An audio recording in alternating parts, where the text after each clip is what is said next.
Hockenheim in Germany is a new venue for Fanatec GT World Challenge Europe powered by AWS Endurance Cup. It's the 10th venue to host an endurance round. It promises to lend itself to a really dramatic 3-hour race, the penultimate round of the championship, with just Barcelona to come after this weekend.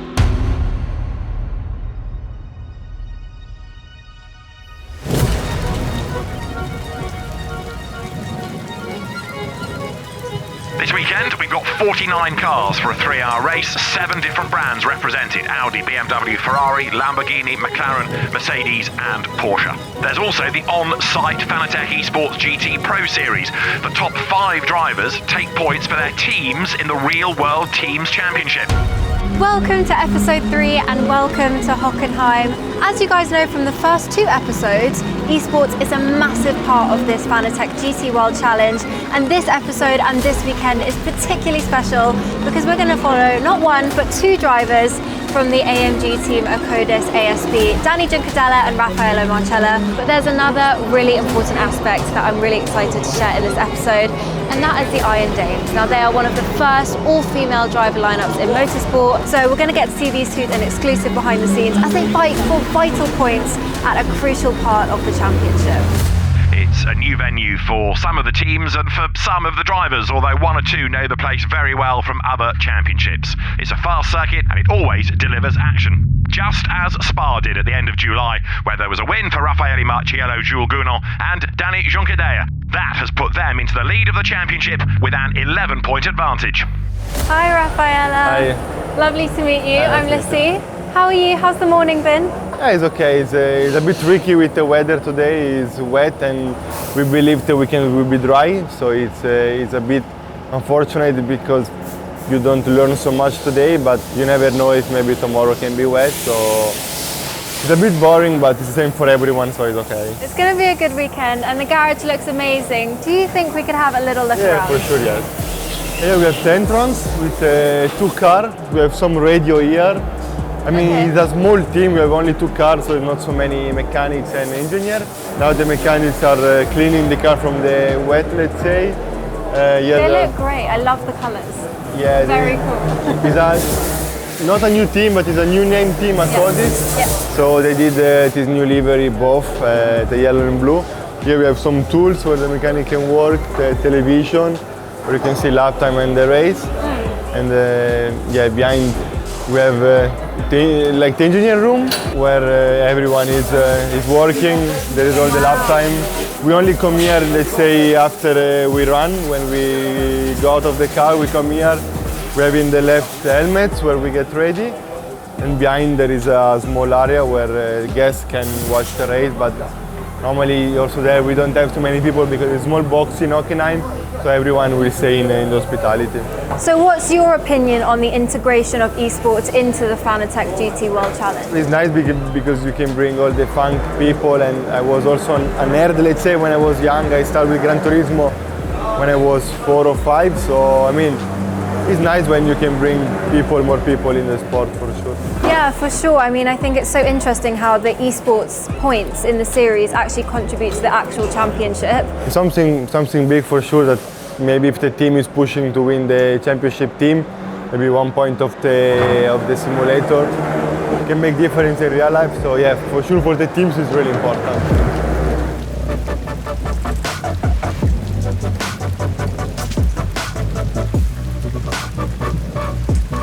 It's still raining here, but that's not going to stop us. We're just outside the esports arena and we're about to head in to watch the penultimate race of the season. I'm really, really excited for this. I've never been to an esports event inside a motorsport paddock, and I can't wait to show you guys what I'm going to learn today. So there's Danny over there, just getting set up.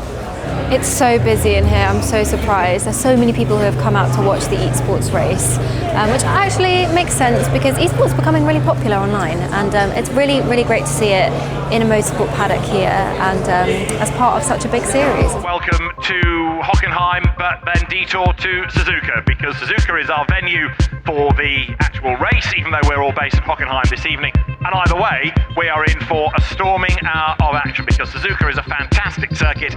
Danny's qualified P2 and his teammate P1, which means he's going to have a really good chance at a great getaway, so we don't want to miss it. So in game, it is 5:05 just after. I think they're just lining up on the grid now. It's the end of the formation lap. You can see Danny. He's going to get a good start. I can feel it. Right, they're lining up now. The lights in a moment will change. The race will get underway. The two Mercedes that have locked out the front row of the grid storm away now. And a good getaway by Mosca. Is it good enough then? It looks like it is on the inside line. He's got the jump on Juncadella. He's got a good start. Nice one. Stays in P2. At the end of lap 1, Tommaso Mosca leading by 8/10 from Danny Juncadella. Mercedes AMG 1-2 after Rougier's third. Danny got a really clean getaway, although there was definitely some action further back. Luckily, it didn't affect his start, and his teammate's still ahead of him, so there's definitely potential for him to have a really good race here. This is a genuine battle, isn't it? There's no suggestion of giving way. Juncadella, if he wants this lead, he's going to have to work for it. He was given the outside line at turn 1 there, into the first corner, couldn't do it. He's got the speed, but he's being held up a bit by Mosca now. This is a proper fight. Juncadella chases Mosca, and he will come in this time, Danny Juncadella for second place. Let's see whether this is a good roll of the dice, Right, trying to get the race lead. in the pit now.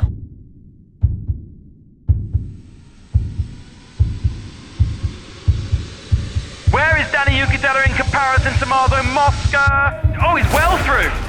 Juncadella takes over the race lead. All happened on the pit stop. So Tommaso Mosca loses out.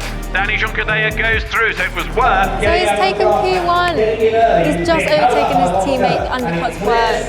This is really, really good news. Forces him wide. Giotto needs to back out of that, and he does so. He did exactly the right thing. Had he gone past there, that would no doubt have incurred a penalty. So now he can attack. He's at the inside of the hairpin. Rougier has to let him go. Yes, finally, Giotto has done it. He's back through into third.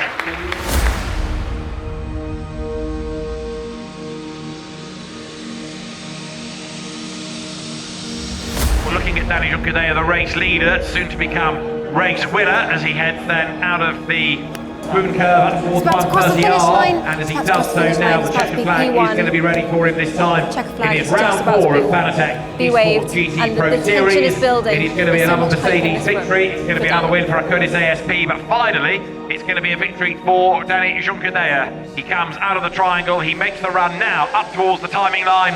Checkered flag at the ready. Mercedes AMG AKKodis ASP win with Danny Juncadella behind the wheel. Danny Juncadella wins at Suzuka in round 4 of the championship. Tommaso Mosca will take second, and he will win silver. And let's not forget Luca Giotto for Audi Sport Team Trezia. Very, very entertaining between those three. But ultimately out front for AKKodis ASP, Mercedes AMG, Danny Juncadella has finally done it! Completely untouchable. There was no way to get anywhere close to the Mercedes today. Danny Juncadella has done it. 6,000 euros to our winner, overall and in the pro category. Congratulations, this is absolutely huge. You won by a mile. How was that for you? Yeah, it was obviously those are the best wins. Yeah. When you win with some gap and you take it a bit easier. But it was still a challenge. It was very, very hot out there. You know, in these arenas, it's always full of people, so it's getting very warm. So I was sweating a lot, but I kept calm. Yeah, you deal with pressure so well. I mean, how important do you think that kind of mindset is in races like these? It is very important for especially long races, because it's a 1 hour race. So if you are too nervous or if you are too carried away by emotions in the beginning, you can make difficult or easy mistakes that can be very costly. As a team, we are second. Hey, there we go. We got one more race in Barcelona, and we are leading the real championship. So it's a happy year, I would say. Really, really exciting. I have one more question, which is, where is this beautiful trophy going to go? Yeah. Well, to be fair, like this year, I'm running out of space. Like we've had such a success. It's a good problem to have. Yeah, it is. And to be fair, it's a nice trophy. Like it is. I have one from last year, which was like a steering wheel. Now I have pedals. So Well, if you don't have space, I'll take it off your hands. I gotta look first, and then I'll let you know. It's the end of day one here in Hockenheim. It's been an incredible day. We've been trackside, we've been in the Mercedes garage for behind the scenes tour, and what a way to end the day with Danny winning the esports race. I think one thing that has particularly interested me and excited me today is learning about how integral the esports part of the championship is and how that crossover works. You know, seeing Danny win in that race, being with him right there was absolutely incredible, and feeling like you were part of the race as well. It was really, really cool. We're ending the day just in front of the Iron Dames garage. We're following two teams tomorrow, Mercedes and the Iron Dames, so we're going to be rooting for both of them and hopefully get a few words with the Iron Dames tomorrow. So bring on race day. Let's just remind ourselves what Fanatec GT World Challenge Europe is all about. You score points if you get pole position in your class in qualifying, and then it's the top 10 that score points in the races. 25 for a win all the way down to 1 point for 10th place.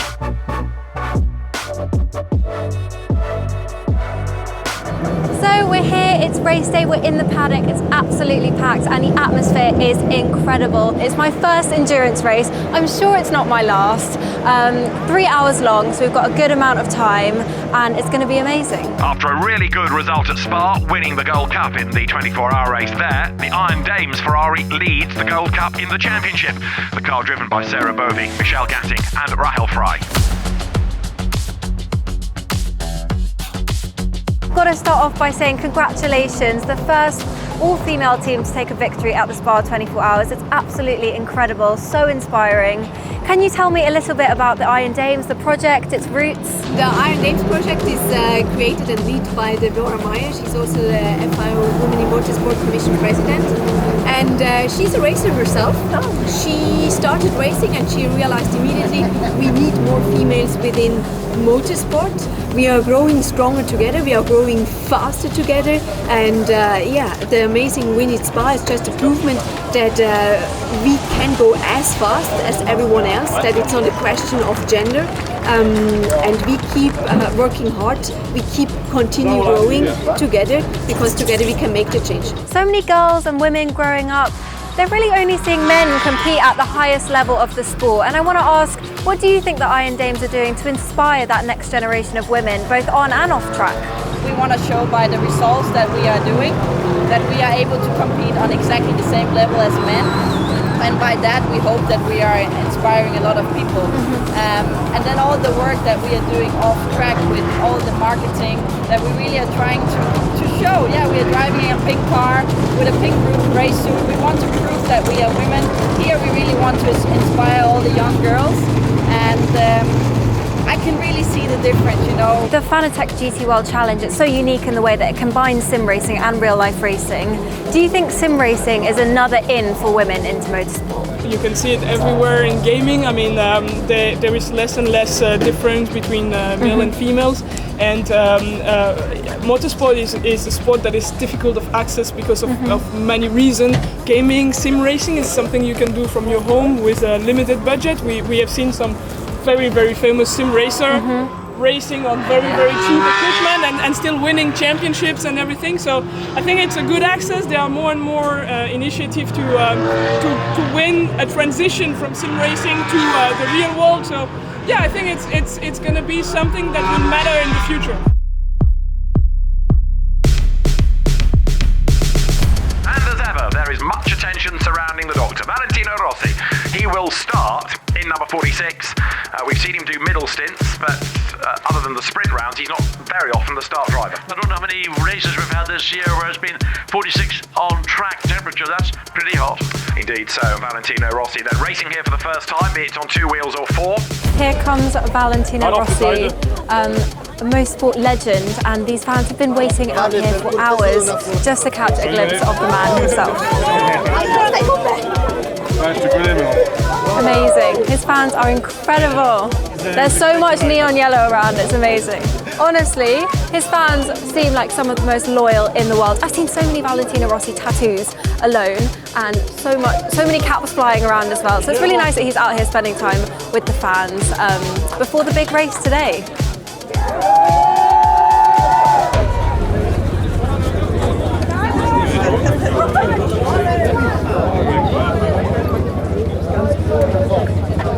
as you can see, it's absolutely swarming. There's people crying, there's people screaming, and he's out here signing lots and lots of caps. It's so cool. Valentino Rossi brings so many eyeballs to this series, and it's so cool that he's in such an innovative series with the esports as well. It's great to see, it's great for the sport, and it's such a nice atmosphere and environment to be in here, just outside his motorhome.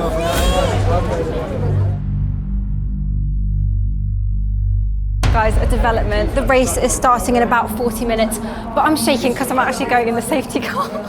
I'm doing a lap in the safety car, special access. I won't say no, I'm really excited, and I'm going to take you in the car with me.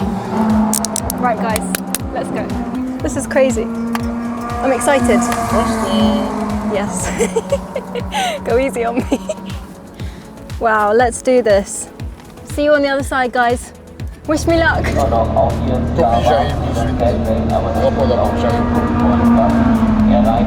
good. Let's go! This is the view.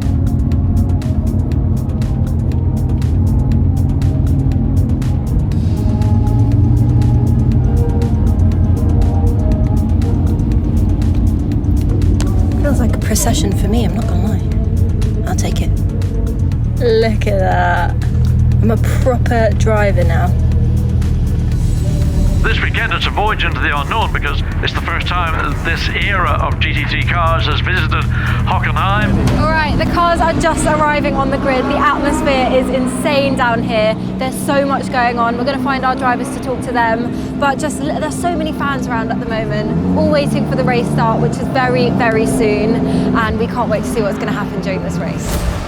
So we are about to go racing at Hockenheim then. The first time the Endurance Cup has been here. Welcome everybody to a sunny Germany, much better than yesterday morning when the rain was torrential. It's great to be at a new venue for the championship, that is for sure. And it's a circuit I'm convinced that he's going to give us plenty of drama over the next 3 hours. This weekend it's a voyage into the unknown because it's the first time this era of GT3 cars has visited Hockenheim, and no one really has got any idea of what's going to happen as we go through R1, R2 and up to that final checkered flag. Danny, how are you feeling? This is amazing. Yeah, we didn't have the smoothest of qualifying today. We unfortunately missing a bit of speed, and we're starting a bit further back than we used to, but yeah, I'm up for a challenge. Yeah? When are you driving the car today then? I'll be second. Okay. So Rafael is going to start, I'll be second, and Jules will do at the end. So let's see, we need a bit of luck. So you're starting P14. How are we going to try and get closer to the front? I mean, the pit lane is quite narrow, so I don't think it's so much about the track action. It's more about the pit stop when you pit, if you have a clean pit stop. So we will try to have a good strategy, and we will see.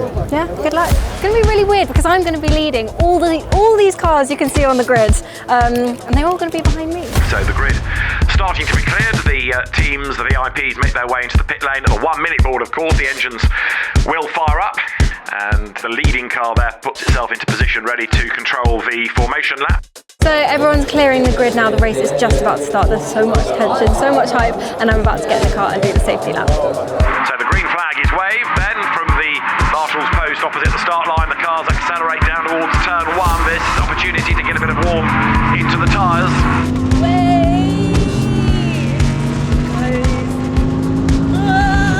49 cars we have as the field then wriggles its way into the stadium section. Looking back there from the pole position car, that's the rear view from Charles Weirt's Audi. Oh my gosh. Oh my gosh. As the field now turns into turn 13, the Sachs curve. If the race director Alain Adam is happy with the formation, he will give the signal that the race can be started. Guys, this is actually insane. I can't believe I'm doing this. Deputy race director Joel Duval on the gantry, ready with the lights to release the cars on instruction. The pace car as it is will peel its way into the pit lane, looking back then from Alessio Rivera's Ferrari, second on the grid, and as they come now into the turn 16 exit. So we're about to get to the start-finish straight. The fourth round of Fanatec GT World Challenge Europe powered by AWS Endurance Cup at Hockenheim for the first time is go. Lights go green. Good start by Wins. Good start as well though by Roveri, the Ferrari, who slots in behind, has a look to the inside line. Going third is Jack Aiken. I just went in the safety car around the Hockenheim ring, led 49 cars around the circuit, and it was honestly incredible. Those corners are terrifying. I don't know how he does that. He has the coolest job ever. Brahma there off the road spectacularly goes Rob Bell in the McLaren. Big contact and into the safety car immediately, not even a full George yellow. And that is Rob Bell, who is okay and out of the car. That is very good news because that was a big, big whack. Now we're going to go to the Mercedes garage and try and get over what just happened and also watch the race. Full wide coming down, look, Maro Engel live edge contact, and around goes one of the two Ferraris, James Calado, and as the sister car is into the tower bales, both Ferraris look like they could be out of the race. Well, that's a gift for 88 Mercedes. Oh, you couldn't have written the script for that one. Absolutely unbelievable.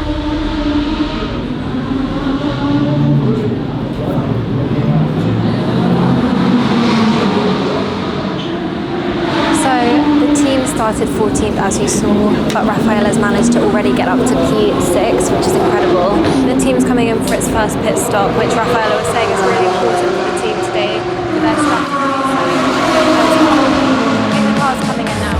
And there is Jules Gounon, Danny Juncadea with his helmet on, ready to get on board. So that tells you the order of driver in 88, doesn't it, at AKKodis ASP? There is a good stop. Look at Engel, and we've still looked up directly behind it. We've got the 88, so it was the sister car to the 88. So these cars have come in position and they're going back out as they came in. So the team's just done their first pit stop. Raphael is out of the car and Danny's now in, and they've come out in 6th, which isn't bad at all. I think they pitted when a lot of other cars pitted, so they haven't lost much track position at all. And hopefully they'll be able to keep gaining and keep gaining. We're only an hour into the race, so we've got 2 hours left. We've still got their third driver to get into the car as well. That was a really amazing race start. How was your stint? Yeah, I was stuck behind another Mercedes, so it was not ideal, but we recovered some position, so it was okay.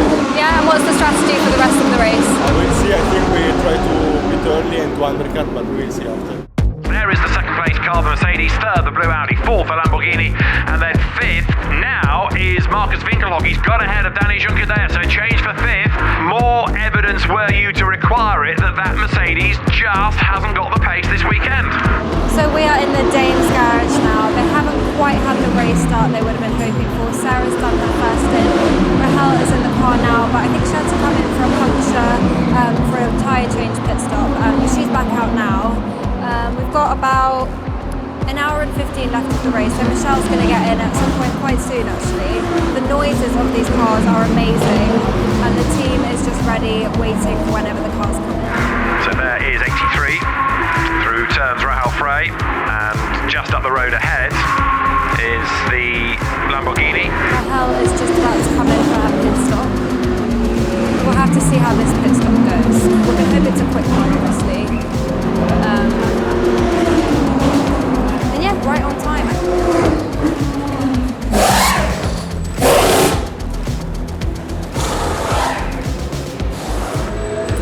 Right, she's coming in.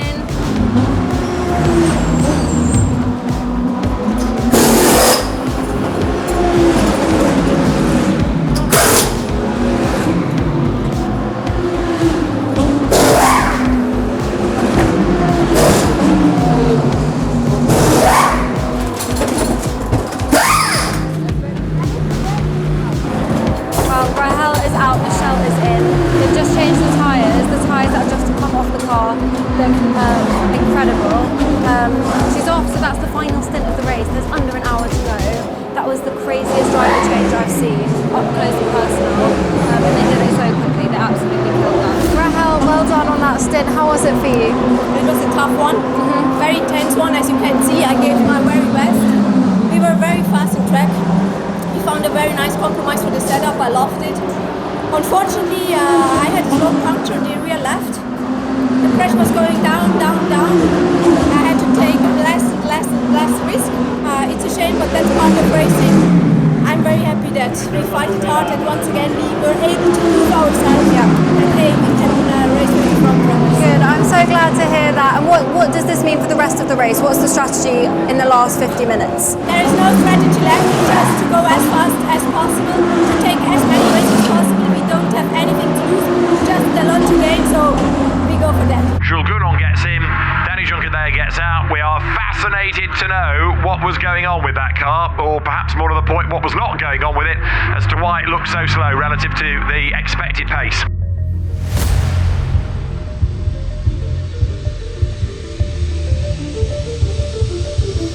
And Gounon has dropped to 20th. Jules Gounon is 20th. He's out of the points, so the championship leading car has got a problem. He has not yet made it through the first sector on the next lap, so somewhere is 88 Mercedes with a big, big problem. What a race of stories and fortunes and misfortunes. I think he stopped out on the circuit. There's a yellow flag in sector 2, and that's got to be for Gounon somewhere. So we'll try and keep an eye out for the car on this next lap as the leaders go through. But yeah, this is an absolute godsend for Iron Lynx, isn't it? They don't score, but nor does the championship rival car. The car's just stopped on track. I'm not sure what this could mean for their championship chances, but we're going to find out as soon as we can. Maybe talk to a driver about what's just happened. We had an issue in the car. It's a bit unfortunate, but it's okay. I mean, our two competitors in the championship, they also went out. So I mean, it's unfortunate because we were able to score a bit more points than them. But That's the story of 88's race. It has ground to a halt, and Jules Gounon is powerless to get it started. What a wonderful finale for Barcelona in 3 weeks' time? Absolutely. 4 weeks' time. Danny, I'm so sorry to see what happened out on track. Do you know anything about it?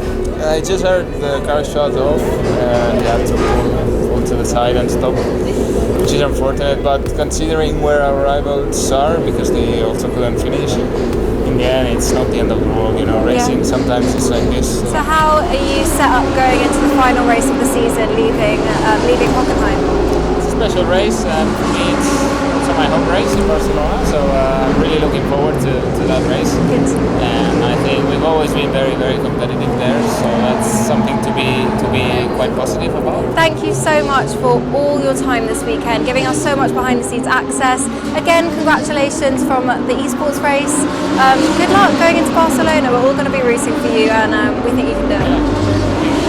And that's Jules Gounon trudging back. That is a picture that tells a story, isn't it? They don't need 1,000 words to tell that story, that is for sure. So Jules Gounon out of the race, and no points then for AKKodis ASP. The car was fading in Junqueira's stint, and it is out of the race in Gounon's. Quarter of an hour to go. Well, it's good to hear that Mercedes incident wasn't too costly, and that they may still have a chance to win in Barcelona in the next round, in the final race of the season. It was great to spend time with Danny and with Rafaela this weekend. We've got so much behind the scenes access, so close to the cars throughout the weekend, and it was incredible to see Danny take that victory in the Esports race as well last night. Patrick Niederhauser comes through then to win the fourth round of Fanatec GT World Challenge Europe powered by AWS Endurance Cup at Hockenheim. And there is the delight at Saint-Deloc. Lucas Legeret, Christopher Mees and the team celebrate at a richly deserved win. Fantastic. So the race has just finished 3 hours later. The car is just coming in, as you can see just behind me. They managed to bring it home in P22, which is definitely an improvement from the last time we spoke to them. But the driver's mood is definitely a bit iffy. They seem a bit gutted, understandably, but it has been amazing to spend time with all three of the drivers this weekend. So much behind the scenes access, some incredible conversations with them, and we're wishing them all the best of luck as they go into Barcelona.